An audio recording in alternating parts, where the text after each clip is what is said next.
गढ़वा कला एवं साहित्य की अखिल भारतीय संस्था संस्कार भारती की गढ़वा जिला इकाई द्वारा जुड़वनिया शिव मंदिर सहिजना के पावन परिसर में भारतीय नववर्ष वर्ष प्रतिपदा का उत्सव श्रद्धा, भक्ति और सांस्कृतिक गरिमा के साथ संपन्न हुआ। प्रातःकालीन बेला में कार्यक्रम की शुरुआत कला साधिका संध्या सुमन द्वारा उदयीमान भगवान भास्कर को अर्घ्य अर्पित कर की गई। इसके बाद विधिवत आरती उतारकर नव वर्ष के मंगलमय आगमन की कामना की गई। पूरा वातावरण वैदिक मंत्रोच्चार, भक्ति और सांस्कृतिक चेतना से ओतप्रोत रहा। इस अवसर पर संध्या सुमन ने कहा कि भारतीय नववर्ष केवल तिथि परिवर्तन नहीं बल्कि हमारी संस्कृति, प्रकृति और नवचेतना का प्रतीक है, जो हमें सकारात्मक ऊर्जा और नए संकल्पों के साथ आगे बढ़ने की प्रेरणा देता है। संस्कार भारती गढ़वा जिला इकाई के मंचीय कला संयोजक प्रेम दीवाना व्यास ने कहा कि संस्था का उद्देश्य कला के माध्यम से राष्ट्रीय भाव और सांस्कृतिक चेतना को जागृत करना है। ऐसे आयोजन समाज में सकारात्मक ऊर्जा और एकता का संचार करते हैं।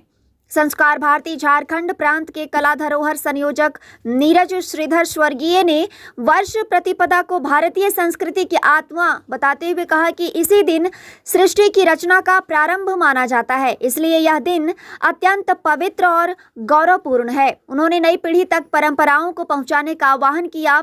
समाज सेवी अमोद कुमार सिन्हा ने कहा कि भारतीय नववर्ष हमें अपनी जड़ों से जोड़ने का अवसर देता है और ऐसे आयोजन सामाजिक समरसता को मजबूत करते हैं।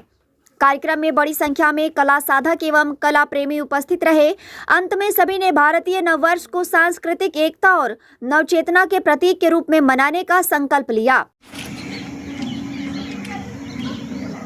सर्वप्रथम आप सभी को भारतीय नववर्ष की हार्दिक शुभकामनाएं। चैत्र मास के शुक्ल पक्ष के प्रतिपदा के दिन इस दिन को मनाया जाता है, जो नवजीवन, नवचेतना और नव संकल्प का प्रतीक होता है।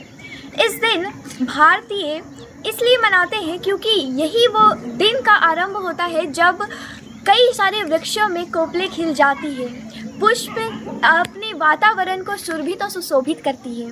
और इसी दिन से बहुत सारे धार्मिक कथाएं भी जुड़ी हुई हैं। कहते हैं यही वो दिन था जब ब्रह्मा जी ने स्वयं इस सृष्टि की रचना का शुभारंभ किया था। यही वो दिन था जब श्री राम का राज्याभिषेक हुआ था। और यही वो दिन है जिस दिन आर्य समाज का नव जागरण के प्रति जागरूकता का नया प्रारंभ शुरू हुआ था। आरएसएस जैसी बड़ी संस्था का भी निर्माण और संस्थान इसी दिन से हुआ था।